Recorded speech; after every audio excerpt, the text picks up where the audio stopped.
बावक़ार उलमा हमारे हज़रत मौलाना सुलेमान साहिबुल्लाह करम फरमा इज़्ज़त मोहतरम आक़िल रज़ा साहब, हमारे हज़रत सैयद उस्मान साहिबुल्लाह, तमाम ही अहले स्टेज मुअज़्ज़ज़ सामईन, अस्सलामु अलैकुम व रहमतुल्लाहि व बरकातुहू। वालेकुम अस्सलाम व रहमतुल्लाहि व बरकातुहू। अल्हम्दुलिल्लाह अल्हम्दुलिल्लाहि रब्बिल आलमीन वल आक़िबतु लिल मुत्तक़ीन वस्सलातु वस्सलामु अला सय्यदिल मुरसलीन व अला आलिहि व अस्हाबिहि अजमाईन, अम्मा बाद, फ़अऊज़ु बिल्लाहि मिनश शैतानिर रजीम, बिस्मिल्लाहिर रहमानिर रहीम।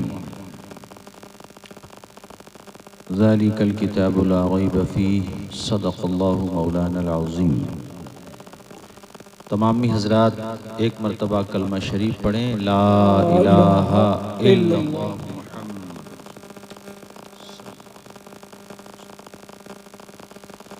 बहुत ही मुबारक और बरकतों वाला हमें और आपको छोड़कर जो महीना था रमज़ान, वो गुज़र चुका है। कल ईद उल फित्र थी और आइंदा साल अल्लाह पाक हमें आपको फिर ये मौका अता फरमाए। अल्लाह बेहतर जाने कौन आइंदा साल रमज़ान के मौके पर ज़िंदा रहे और कौन दुनिया से चला जाए।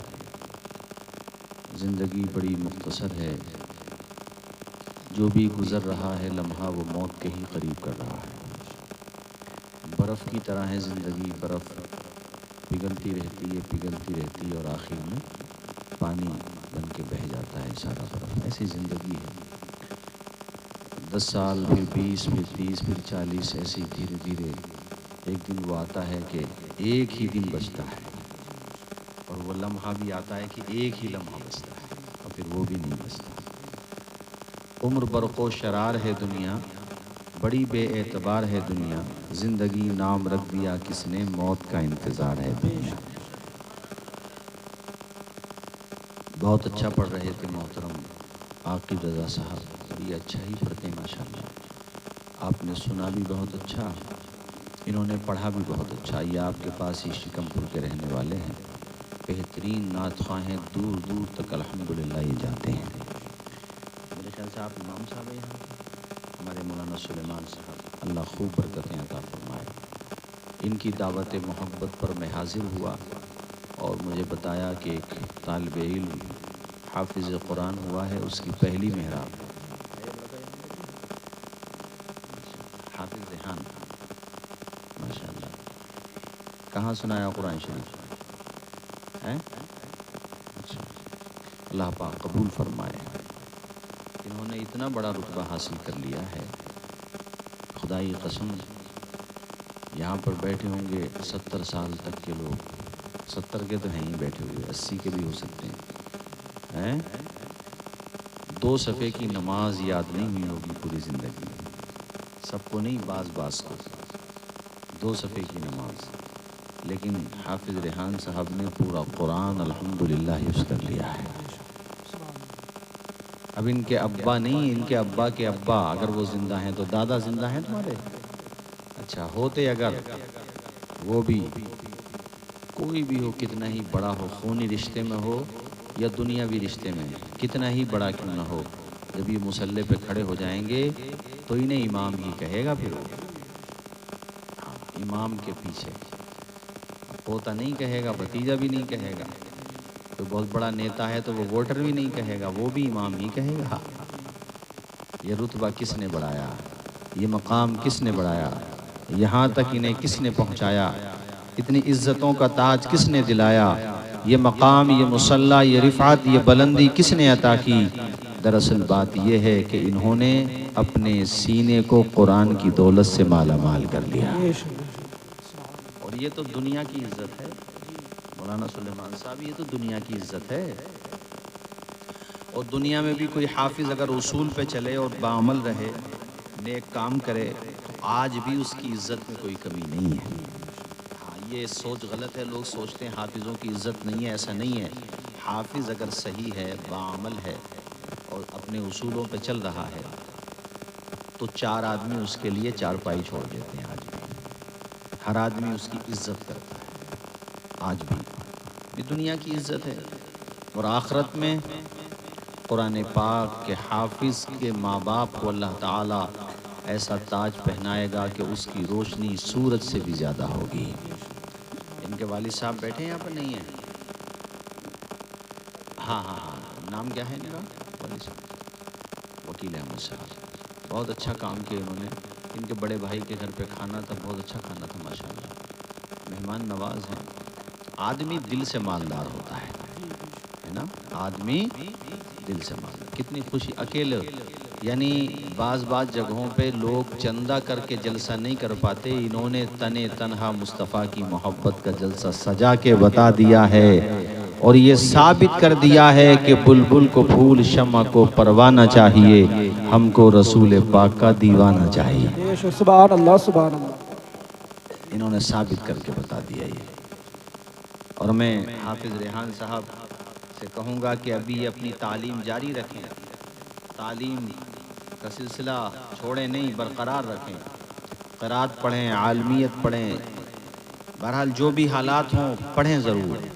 और एक बात और बताऊं वकील भाई, अरबोपति होते हैं, खरबोपति, उससे भी बड़े कोई पति होते हों तो वो भी मर जाते हैं 10-20 दिन, 40-50 दिन, ज़्यादा 1 साल 2 साल उनकी औलाद उन्हें याद करती है। बाद में कब्रों के निशानात भी भूल जाते हैं। लेकिन जो अपने बच्चों को हाफिज़ बना देते हैं, खुदाई कसम वो हाफिज़ बूढ़ा भी हो जाएगा मगर बाप की कब्र पे जाना नहीं छोड़ेगा, कुरान पाक पढ़ता रहेगा, सवाब पहुँचता रहेगा। अब मुझे बताओ मालदार कौन हुआ, अमीर कौन हुआ? हकीकत में खुशनसीब वो बाप है कि जिस औलाद की खातिर उसने दौलत कमाई, हलाल को भी नहीं देखा और हराम को भी नहीं देखा, जो मिल गया वो कमा लिया, अपने लिए नहीं औलाद के लिए। और औलाद कब्र पे भी नहीं जा रही है, औलाद भूल गई अब्बा की कब्र कि मौलाना साहब तुम ही कुरान पढ़िए ही हो। उन्हें कपड़े बना दिए और कपड़े भी ऐसे बनाए कि वो बेचारे वो पहन भी ना सके, हैं कंजूसी का बस पूछो मत। लेकिन दूसरी तरफ हाफिज़ कुरान सुभान अल्लाह, वो जहाँ भी रहेगा इमामत करे, खिताबत करे, निज़ामत करे, जहाँ पर भी रहे जो भी पढ़ेगा अपने मरहूम बाप को भी उसका सवाब पहुँचाएगा, अपनी मरहूमा माँ को भी उसका सवाब पहुँचाता हुआ नजर आएगा। और जब भी छुट्टियों में वो अपने घर पे जाएगा तो मकान पे बाद में जाएगा, कब्रिस्तान पहले जाएगा, अपने वालिद की कब्र पे फातिहा पढ़ेगा। अब्बा की रूह कितनी खुश होगी, या अल्लाह तेरा एहसान, तूने मेरे बेटे को हाफिज़ कुरान बनाया। ये जब भी आता है छुट्टियों पर, मकान बाद में जाता है, कब्रिस्तान पहले आ जाता है। बताओ बात गलत तो नहीं है भाई, बोलो। वरना मैंने तो यहाँ तक देखा बाज़ जगहों पे इस तरह के हालात देखे कि जनाजा रखा हुआ होता है, जनाजा रखा हुआ है। अगर मुरादाबाद से शहर मुफ्ती हज़रत मुफ्ती सुलेमान साहब क़िबला तशरीफ़ लाएं या बुज़ुर्ग आलिम दीन हज़रत मुफ्ती अय्यूब साहब क़िबला तशरीफ़ लाएं जनाजे में, और भी बड़े कोई आलिम आए और बेटा हाफिज़ कुरान है तो कोई आलिम आगे नहीं बढ़ेगा मुसल्ले पर, सबके सब उलमा, सबके सब इम्मा, सबके सब हुफ़ाज़ यही कहेंगे इनका बेटा हाफिज़ कुरान है, नमाज वही पढ़ाएगा। सारा मजमा देख रहा है ये जाने वाला चला गया मगर सवाब का सिलसिला छोड़ कर गया। सुभान अल्लाह, सुभान अल्लाह। दूसरी तरफ हमने ऐसे जनाजे भी देखे, हमने खुद देखे, आपने भी देखे होंगे।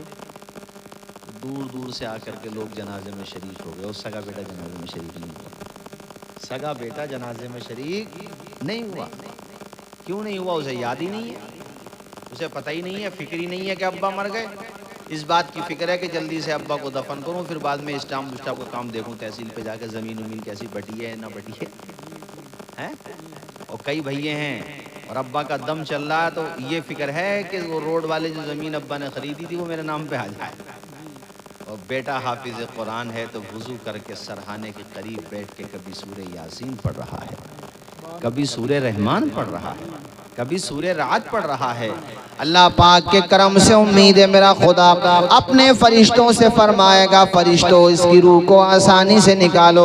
फरिश्ते अर्ज करेंगे मालिक ये बंदा तो गुनाहगार है। अल्लाह पाक फरमाएगा मैं भी तो गफ्फार सत्तार हूँ। ऐ मेरे फरिश्तों तुम इसके गुनाहों को देख रहे हो, मैं इसके बेटे की तिलावत को देख रहा हूँ। उस टाइम पे एहसास होता है मरने वाले को वाकई बहुत अच्छा किया जो बच्चे को पढ़ा दिया, बहुत अच्छा किया। और एक बात और बताता चलो मेरे दोस्तों, दुआ उसकी ज़्यादा कबूल होती है जिसकी दिल में जितना ज़्यादा दर्द होता है, जो जितने ज़्यादा दिल से मांगता है, जो जितनी ज़्यादा सोजो गुदास के साथ मांगता है, अल्लाह की बारगाह में रोता गिड़गड़ाता, दिल भी रोता, आंखें भी रोती हैं, तो दुआ जल्दी कबूल होती है। क्योंकि न दौलत देखी जाती है न सूरत देखी जाती है, वहाँ तो मांगने वालों की नीयत देखी जाती है। तो जितनी ज़्यादा दिल के साथ मांगेगा अल्लाह पाक के करम से उम्मीद है वो दुआ उतनी जल्दी कबूल होगी। अब मुझे बताओ, एक तो है किसी और का नमाज जनाजा पढ़ाना और एक है अपना ही बेटा नमाज जनाजा पढ़ाए। माँ का बेटा, बाप का बेटा या अपना भतीजा भांजा अपना करीबी जब जनाजा पढ़ाए, अल्लाह करे हमारे आपके सबके बेटे इस लायक बन जाएं कि जब हम दुनिया से जाएं तो हमारा जनाजा हमारी औलाद पढ़ाए।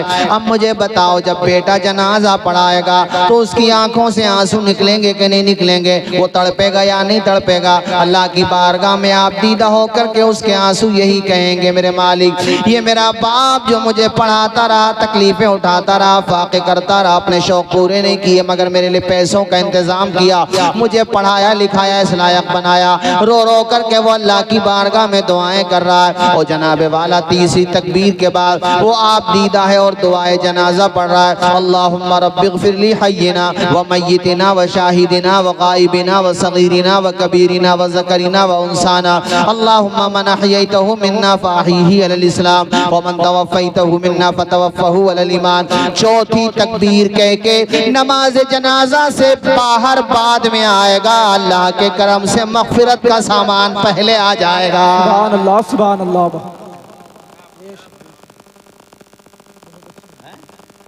बात सही है कि नहीं? बोलो जोर से जरा।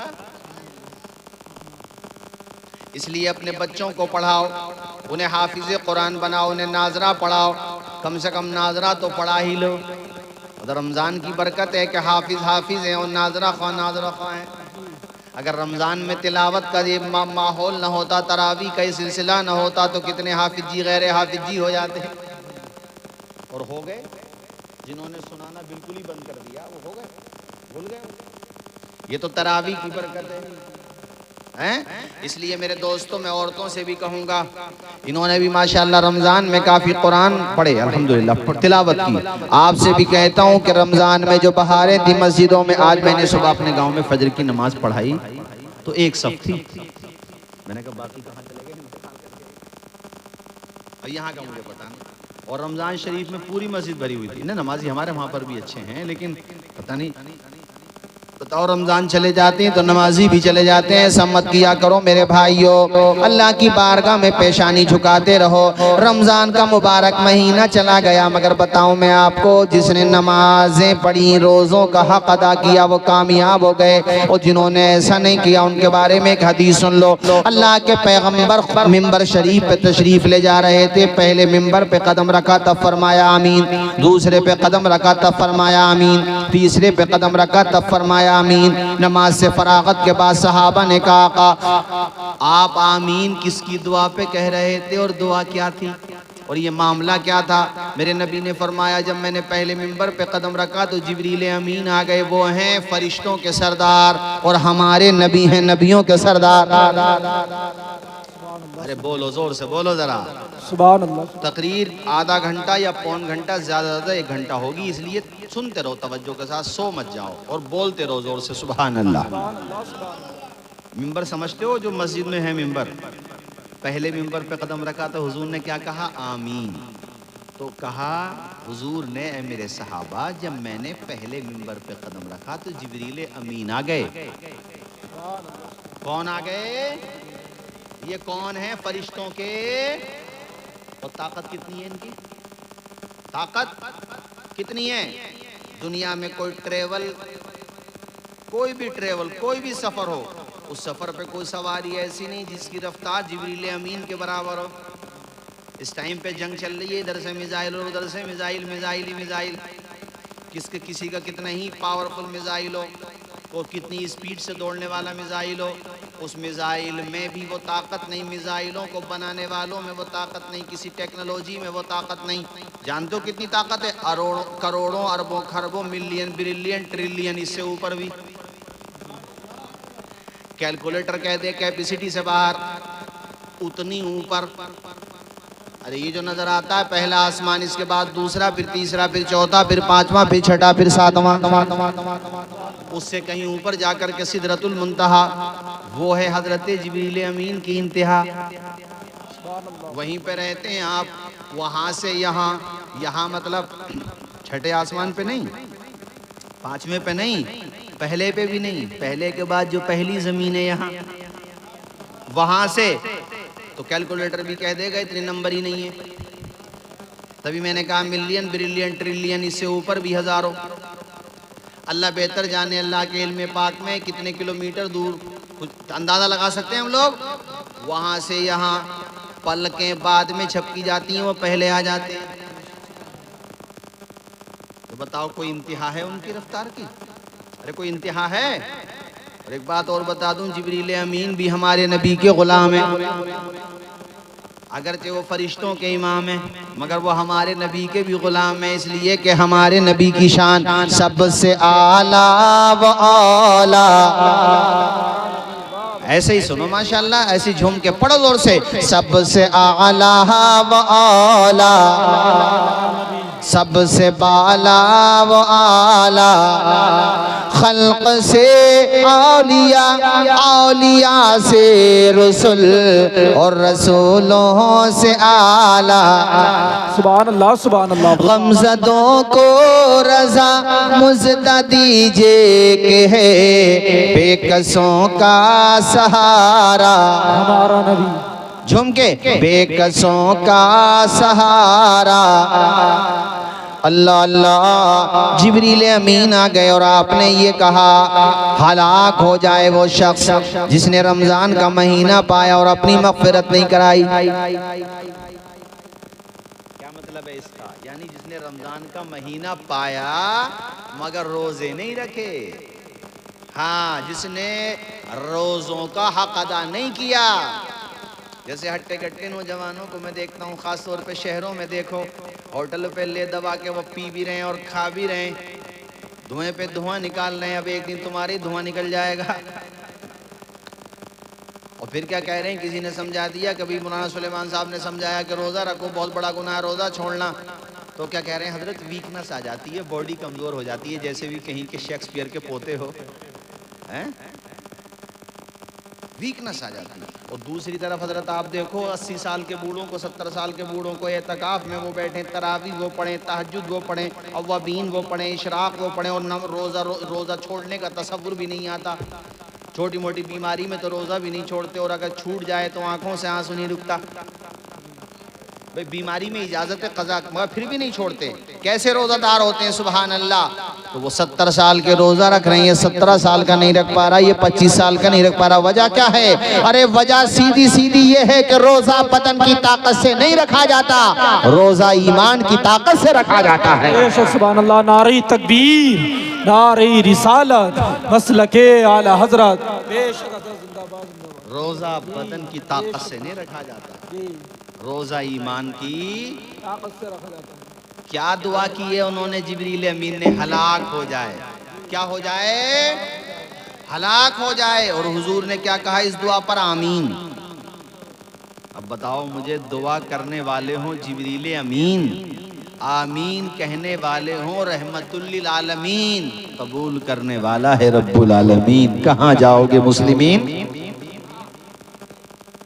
कोई ठिकाना रहेगा तुम्हारा? साहबा ने कहा आका दूसरे मिंबर पे कदम रखा तब भी आपने आमीन कहा था। तब हजरत जिब्रील अमीन ने क्या कहा था, अल्लाह की बारगाह में क्या अर्ज की थी? तब ये कहा था, मेरे महबूब आपका नाम जिसके सामने लिया जाए और वो दुरूद न पढ़े, कंजूसी करे, वो भी हलाक हो जाए। सुन्नियों मुबारक और अल्हम्दुलिल्लाह, जब भी नबी का नाम आता है हम दुरूद भी पढ़ते हैं और दुरूद के साथ साथ सलाम भी पढ़ते हैं। पढ़ते हैं कि नहीं पढ़ते?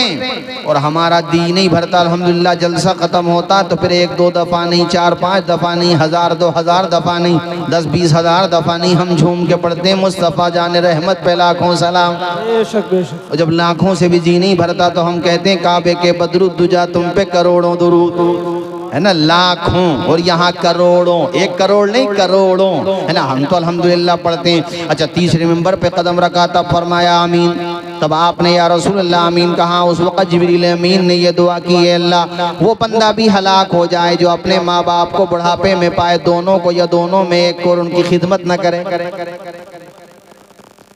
मौलाना सुलेमान साहब, इस पे बोलना भी जरूरी है। 2-3 पैसे औलाद कमाने लगती है तो माँ बाप को आंखें दिखाने लगती है। अब्बा मैंने इतने पैसे कमा दिए, है, फट जाएगा जैसे 1 लाख रुपए लेकर आया हाथ से। अब्बा मैंने इतने रुपए कमा दिए, अब्बा मैंने ये कमा दिया। और अगर इसके पैसों में से गलती से इसके माँ बाप ने थोड़े से पैसे ज्यादा उठा लिए, पूरा घर सर पे उठा लेगा। इतनी मुश्किल से कमाया था, ऐसे कमाया था, वैसे कमाया था। अबे माँ बाप को आंखें दिखा रहा है, 9 महीने तक पेट में रखा तेरी माँ ने, तुझे पता है, 9 महीने तक। और डॉक्टर ने अगर कह दिया कि ये चीजें नहीं खाना, हाथ नहीं लगाया तेरी माँ ने। और जब डिलीवरी हुई, जब तू दुनिया में आया, तेरी पैदाइश हुई, तेरी माँ की जान भी जा सकती है, और चली जाती है कितनी माँओं की जान। और वो ऐसी तकलीफ और परेशानी का वक्त होता है कि इस्लाम ने उस वक्त की मौत को शहादत का दर्जा अता फरमाया है।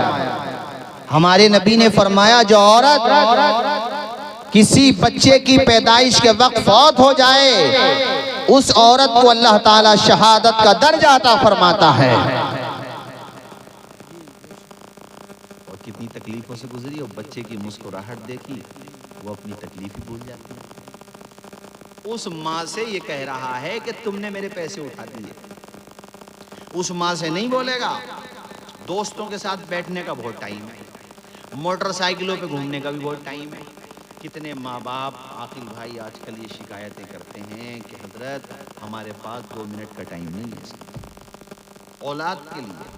देखो, यहाँ पर भी इल्म काम में आता है। मेरी आपसे बात नहीं हुई इस टॉपिक पे, इनसे भी नहीं हुई, लेकिन मैं आपके बारे में, दोनों के बारे में, अभी हमारे कारी यूसुफ रज़ा साहब जो बहुत शानदार निज़ामत करते हैं, उनकी वालदा का इंतकाल हुआ, सफ़र में रहते थे, मैंने उनको भी देखा अल्हम्दुलिल्लाह। मेरा अपना अमल भी है। मदरसों में पढ़ाने का एक फ़ायदा ये भी होता है कि मदरसों में जो औलाद पढ़ जाती है वो 90+9 अपने माँ बाप की फर्मा बरदार ही होती है। फाका कर लेगी मगर माँ बाप को तकलीफ नहीं पहुँचाएगी। वो कम तनख्वाहों में अपने माँ बाप को खुशी पहुँचाने की कोशिश करेंगे। अपने कपड़े बनाए ना बनाए, माँ बाप के बनाएंगे, माँ बाप का अदब करेंगे। मैं दावे के साथ कहता हूँ, जो भी हाफिज़े कुरान हो जाता है वो जब भी सफ़र पे जाता है माँ बाप का हाथ सर पे रखवा करके जाता है, और जब भी वापस आता है, कितने हुफ़ाज़, कुर्रा और उलमा तो ऐसे हैं जो माँ बाप का हाथ ही नहीं चूमते बल्कि उनके कदमों को भी बोसा देते हुए। बेशक बेशक। बोलो, जोर से बोलो भाई जरा। और ये मैं आपसे भी कह रहा हूँ, मुरादाबाद तक भी जाओ तो अपनी माँ का हाथ सर पे रखवा कर, या कम से कम उन्हें बता करके जाओ। और अगर ज़्यादा दूर जा रहे हो तब तो ज़रूर सर पे हाथ रखवाओ, और फिर ये कहते हुए घर से निकल जाओ, हमारे कुछ गुनाहों की सज़ा भी साथ चलती है, अब हम तन्हा नहीं चलते, दवा भी साथ चलती है। अभी ज़िंदा है माँ मेरी, मुझे कुछ भी नहीं होगा, मैं घर से जब निकलता हूँ दुआ भी साथ चलती है। प्यारी माँ मुझे को तेरी दुआ चाहिए, तेरे आंचल की ठंडी हवा चाहिए, लोरी गा गा के मुझे को सुलाती है तो मुस्कुरा के सवेरे जगाती है तो मुझको इसके सिवा और क्या चाहिए प्यारी माँ मुझको तेरी दुआ। सुभान अल्लाह सुभान अल्लाह। तेरी खिदमत से दुनिया में इज्जत मेरी, तेरे कदमों के नीचे है जन्नत मेरी। सर पे साया तेरा उम्र भर चाहिए प्यारी माँ मुझको तेरी दुआ। सुभान अल्लाह सुभान अल्लाह। नारे तकबीर, नारे रिसालत, अज़मते वालिदैन। अल्लाह ताला खुश रखे आप लोगों को। बस थोड़ी देर और सुन लीजिए। देखो माँ की बात भी आई और फिर मैं तालीम हिफ्ज़ कुरान के हवाले से गुफ्तगू कर रहा था, तो एक बात और सुना दूँ फिर मैं गुफ्तगू ख़त्म कर दूँगा। चूँकि अजीज़ उतना ही रखो कि दिल बहल जाए, इतना भी ना चाहो किसी का दम निकल जाए। चमन रहेगा फूल खिलेंगे, ज़िंदगी रही तो इंशाल्लाह फिर मिलेंगे। आप भी ईद मिलन में हो, कभी वहाँ जा रहे हो कभी वहाँ से आ रहे हो। माशाल्लाह खूब खातिर तवाज़ो हो रही है। ससुराल में क्या, ददिहाल में क्या, ननिहाल में क्या, हर जगह अल्हम्दुलिल्लाह सुभान अल्लाह। ज़ोर से बोलो भाई सुभान अल्लाह। ये बात सुन लो बस तेज़ी के साथ। देखो माँ, औरतों से भी कह रहा हूँ जो माएँ बन गई हैं सबसे, कि अपने बच्चों को पढ़ाने का मन बनाओ। क्या बनाओ? अब इनकी माँ ने, हमारे हाफिज रेहान की अम्मी ने इन्हें पढ़ाया। आज माशाल्लाह देखो तुम्हारे सामने हाफिज कुरान बैठे हुए, एक ही बेटा। हम भी एक ही हैं, अकेले तने तन्हा, न भाई न बहन। एक भाई था, उसका बचपने में इंतकाल हो गया, तो ये भी माशाल्लाह अकेले ही और हाफिज कुरान बन। इनकी माँ की मेहनतों को भी सलाम और इनके अब्बा की मेहनतों को भी सलाम। अब ये एक बने हैं और क्या मालूम इनकी नस्लों में कितने उलमा पैदा हो जाए। भाई हमारे बड़े अब्बा ने हमारे वालिद को हाफिज बनाया, आकिल भाई। उन्होंने हमारे तायाजाद भाई हज़रत मौलाना तालिब साहब किबला उन्हें पढ़ाई हिफ्ज़ कराया, मतलब फिर बाद में वो माशाल्लाह आलिम बने। हम एक आलिम हो गए। हमारे घर में 2 हाफिज और हैं, 4 और बन रहे हैं। मेरी बात समझ में नहीं आई आपके? यानी चिराग एक ही तो रोशन होना होता है। अब रेहान रोशन हो गए ये चिराग की शक्ल में। अब इनके भतीजे आगे चल के, अरे खानदान में तो भतीजे होंगे ना होंगे। अच्छा खुद इनके बेटे आने वाले वक्त में जब शादी ब्याह होगी, अल्लाह इनकी नस्ल को खूब आबाद रखे, इनके पोते परपोते और फिर इनके शागिर्द, तो जितने भी पढ़ेंगे वो आगे बढ़ेंगे और वो जितना भी सवाब कमाएंगे उस सवाब का एक हिस्सा अल्लाह ताला वकील भाई को भी अता फरमाएगा, इनकी माँ को भी अता फरमाएगा, इनके असातिज़ा को भी अता फरमाएगा। अब मेरी बात ये फायदा होता है। यानी ये समझ लो कि एक चिराग रोशन हो गया। जैसे ये इधर रामपुर के पास नगदी आखिर नहीं, गाँव का नाम भूल गया मैं, 7 या 8 भाई थे। उन्होंने कहा यार हम तुम तो सभी पढ़े हुए नहीं हैं बिल्कुल, जैसे कहते हैं ना। तो उन्होंने कहा भाई एक भैया को पढ़ा लो। मैं गया था जलसे में उनका, तो वो मुझे बता रहे थे उनके वालिद साहब का 40 में ट्रॉमा सेंटर है उनका वहाँ मेरठ में। बता रहे थे हजरत हमारे सारे भाइयों ने जैसे भी करके मेहनत करके बहरहाल हमें MBBS डॉक्टर बनाया, हम डॉक्टर बने अकेले। अच्छा फिर कहते हैं अब मैंने अपने कई भतीजों को नीट की तैयारी कराई, कई पढ़ रहे हैं। कहा अब मेरे घर में मैं ये सोच रहा हूँ कि मेरे जीते जी कम से कम 5 से 10 तो हमारे घर में तालीम याफ्ता हो ही जाएं। अब मेरी बात समझ में आ गई। यानी जब तुम एक को भी पढ़ा लोगे ना तो फिर उसे पढ़ाने की लगेगी, यार मैं इसे भी पढ़ा दूँ, इसे भी पढ़ा दूँ, इसे भी पढ़ा दूँ।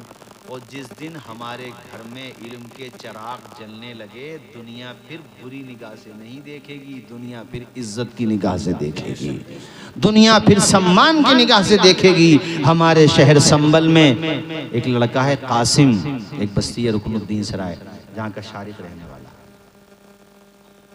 खिचड़ा बिरयानी समझते हो, हलीम बिरयानी जिसे कहते हैं, दलीम बिरयानी, दलीम हलीम बारा। तो वो प्लेटें धोता था लड़का, इतना बड़ रहा हो उस टाइम, तो छोटे जैसे ये लड़का इतना छोटा। तो उसने सोचा यार हम भी प्लेट ही धो रहे हैं और हमारे बेटा भी प्लेट ही धोएगा। कहा नहीं, पढ़ाएंगे बच्चे, और तैयारी कराई। और जब पढ़ा लिया तो आज जानते हो उसका लड़का जज बन गया, जज। तो सरदार नगर अटरिया के लोगों तो मैं आज एक बात ये भी समझाने आया हूं कि खाने के लिए थाली ना मिले तो हथेली पे खा लेना, सर छुपाने को छत ना रहे तो किराए पे रह लेना, अगर पेट भरने को लुकमा न मिले तो फाका कर लेना, मगर अल्लाह ने औलाद दी है तो औलाद को जाहिल मत रखना। आधी रोटी खा लेना, आधी न मिले तो फाका कर लेना, मगर बच्चों को पढ़ा लेना। हौसले इस तरह आजमाया करो, मुश्किलें देखकर मुस्कुराया करो, भले दो निवाले कम खाया करो अपने बच्चों को, लेकिन पढ़ाया करो। पढ़ाने का जज्बा।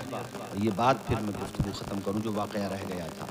इमाम बुखारी का नाम पूरी दुनिया जान, बुखारी शरीफ का नाम सुना कि नहीं सुना? अरे नहीं सुना बुखारी शरीफ का नाम? कुरान के बाद जो सबसे बड़ी किताब है उसका नाम है बुखारी शरीफ। जोर से बोलो क्या नाम है? जिन्होंने बुखारी लिखी है उनको कहते हैं इमाम बुखारी। उनका नाम था मोहम्मद बिन इस्माइल। वालिद का साया उड़ गया था। हाँ, वालिद का साया उड़ गया था तो माँ थी उनकी। देखो माँ अगर ठान लेना माँ, अरे तो फौलाद बना देती है बेटों को फौलाद है। माँ ने अल्लाह की बारगाह में दुआएं की, या अल्लाह तूने मुझे बेटा दिया है, या अल्लाह मेरा बेटा इतना पढ़ जाए कि पूरी दुनिया में इसका डंका बजे, पूरी दुनिया में। एक बात बताऊं, तुम लोग ना हमसे भी कहते दुआ कर दो मौलाना साहब, हम भी कहते हैं मुझसे दुआ कर दो, अपनी जगह सही है, मगर हमसे ज़्यादा दुआ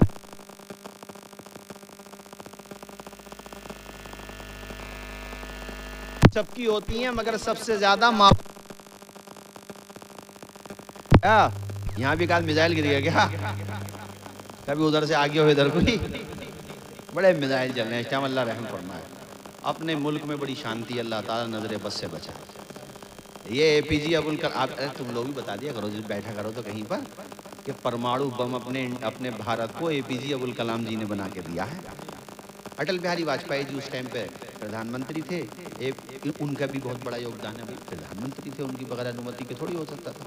तो उन्होंने और APJ अबुल कलाम जी ने, इन दोनों की मेहनत है। परमाणु शक्ति है, वरना कोई भी मार देता किधर से ही। अब सो जाए बोले हम मारेंगे तो परमाणु मार देंगे, तो इसलिए भारत से नहीं उलझता कोई भी। अरे मेरी बात समझ में आई कि नहीं आई? हाँ, हजरत इमाम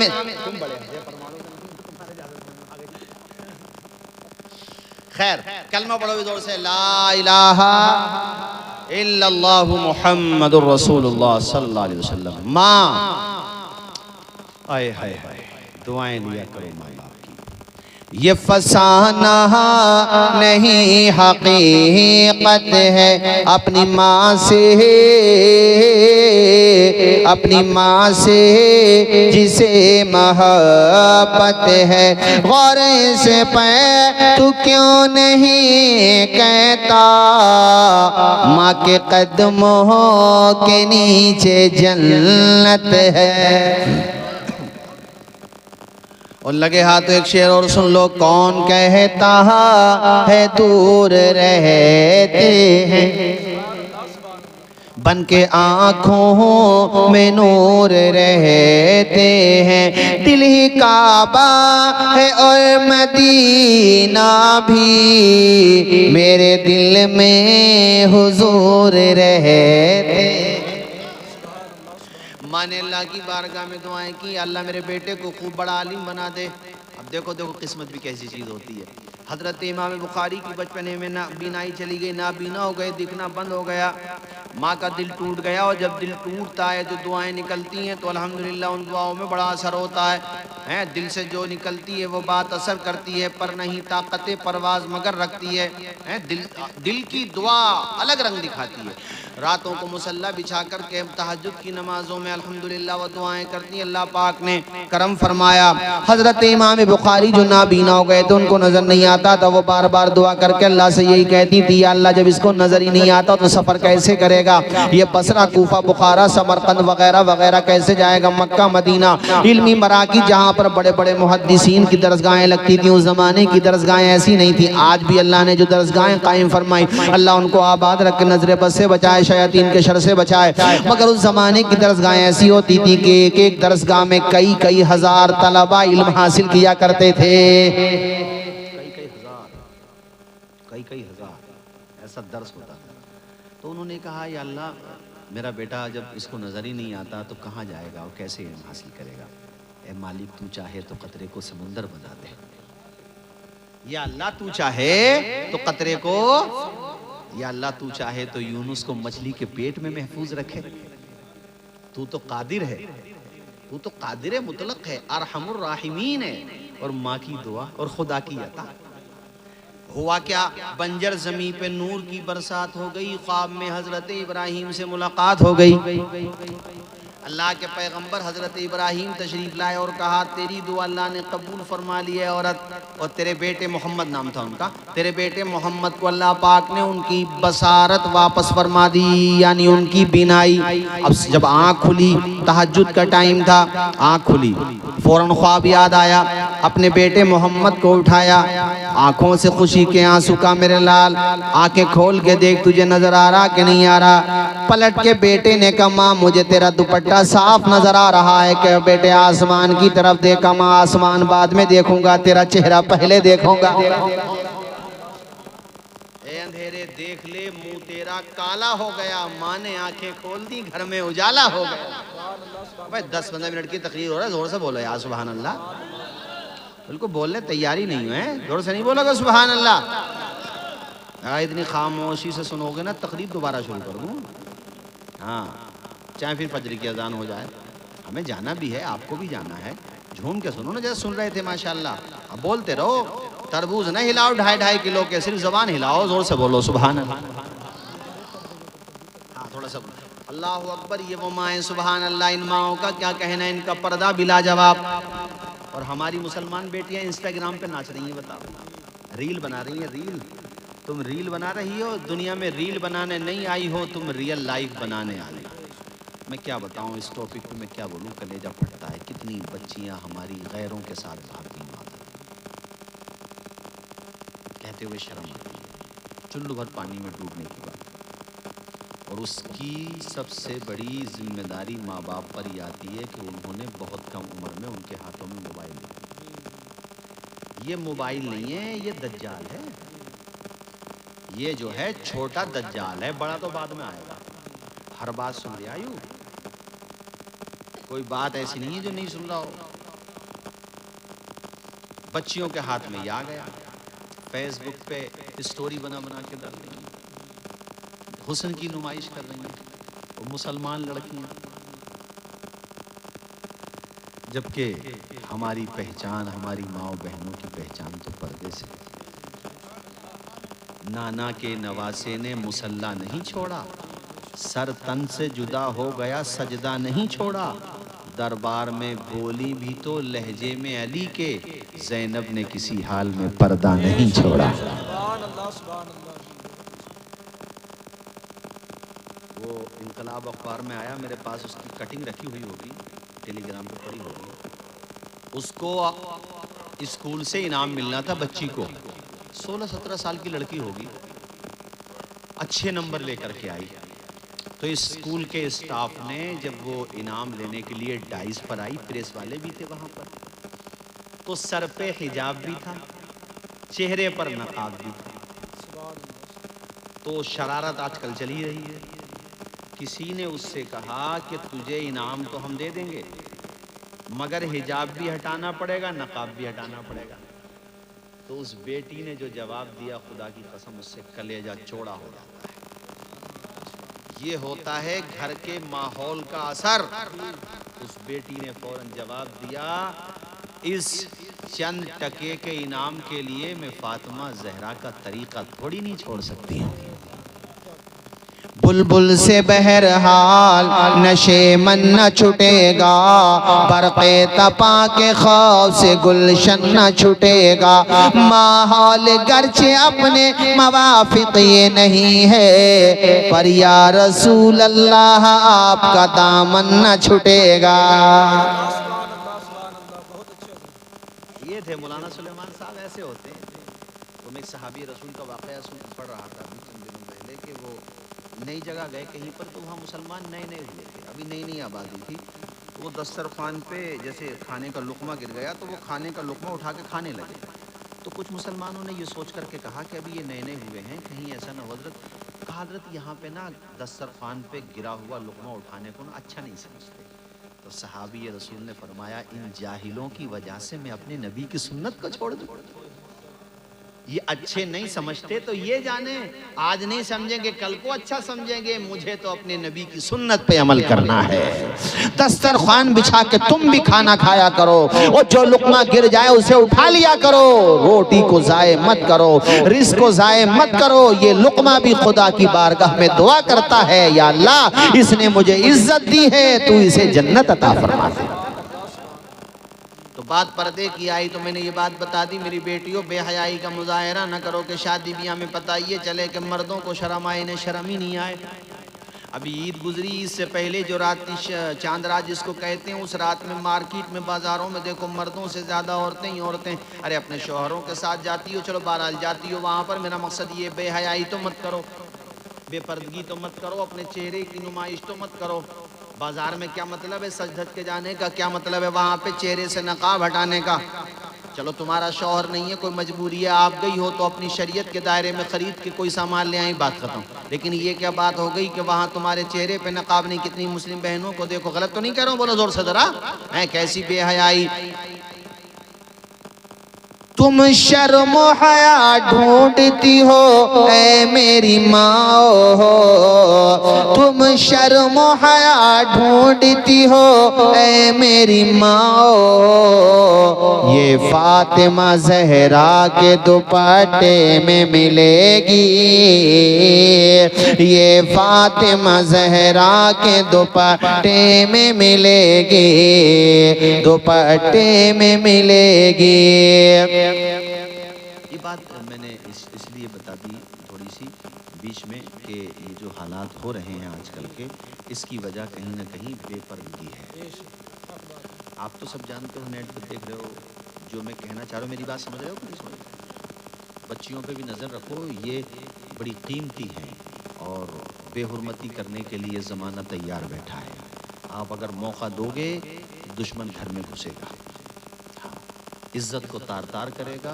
पता ये चलेगा न खुदा ही मिला, न विसाले सनम, न इधर के रहे न उधर के रहे। और मैं मुस्लिम लड़कों से भी कहता हूँ कि भाई अपने समाज में, अपने मुसलमानों में शादियाँ करो। बेटियाँ हैं, कितनी कौम की बहनें हैं, वहाँ पे शादी करो। तुम भी दूसरे समुदाय की किसी लड़की की इज्जत पे हाथ मत डालो। मैं सिर्फ अपनी बेटियों से नहीं कह रहा हूँ, बेटों से भी कह रहा हूँ, बच्चियों से नहीं कह रहा हूँ, बच्चों से भी कह रहा हूँ।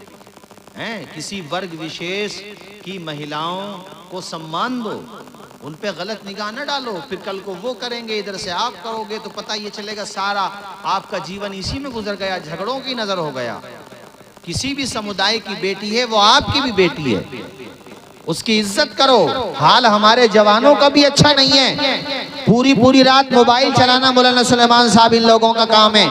हम जलसे में आम तरीके से वापस रात में जाते हैं तो वो 2-3 बजे, 4-5 बजे, 6 बजे इसी टाइम पे वापस जाना होता है। मुसलमानों के जब गांव आते हैं तो स्कूलों के बाहर हो तो वहां पर तालाब हो, तालाब की बाउंड्री पर, कब्रिस्तान की बाउंड्री पर, स्कूल की बाउंड्री पर रात में 3 बजे, 4 बजे, 5 बजे नौजवान मुसलमान लड़के मोबाइल कान पे लगाए हुए मिल जाते हैं। रात में इनका कौन सा काम चल रहा है? क्या वजह है कि ये घर पे जाके नहीं सो रहे हैं? अपनी जवानी मोबाइल के हवाले करके अपनी जवानी को बर्बाद कर रहे हैं, अपने मुआशरे को तबाह बर्बाद कर रहे हैं, इज्जत का जनाजा निकाल रहे हैं। क्या वजह है कि रात में ये पूरी पूरी रात मोबाइल से चिपके रहते हैं? तो हमने जानने की कोशिश की तो जवाब ये मिला, जिधर देखो उधर ही इश्क के बीमार बैठे हैं, हजारों मर गए हैं, सैकड़ों तैयार बैठे हैं।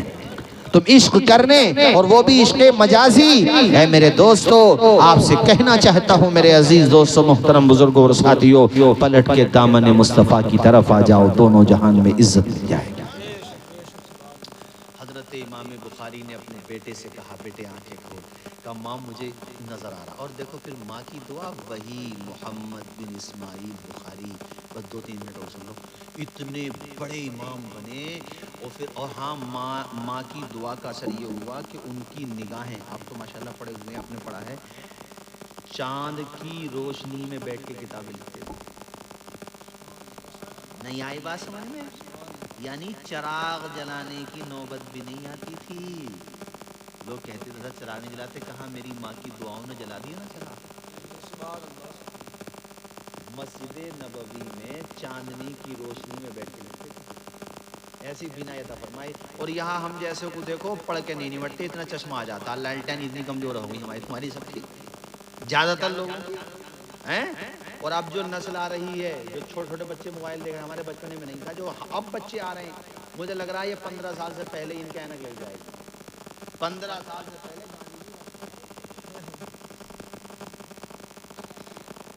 हैं।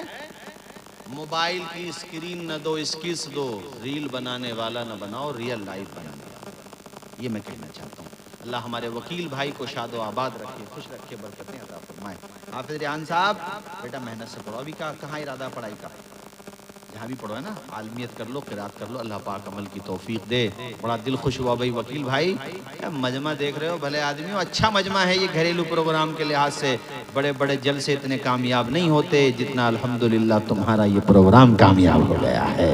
अल्लाह पाक अमल की तौफीक दे, आमीन। व आखिरु दावाना अनिल हम्दुलिल्लाहि रब्बिल आलमीन। खड़े हो जाइए, सलाम पढ़ लीजिए। अस्सलामु अलैकुम व रहमतुल्लाहि। अब बैठो, भी दस्तारबंदी होगी इनकी, बैठ जाओ आप लोग, उसके बाद फिर सलाम हो जाएगा, हमारे आकिल भाई सलाम पढ़ देंगे।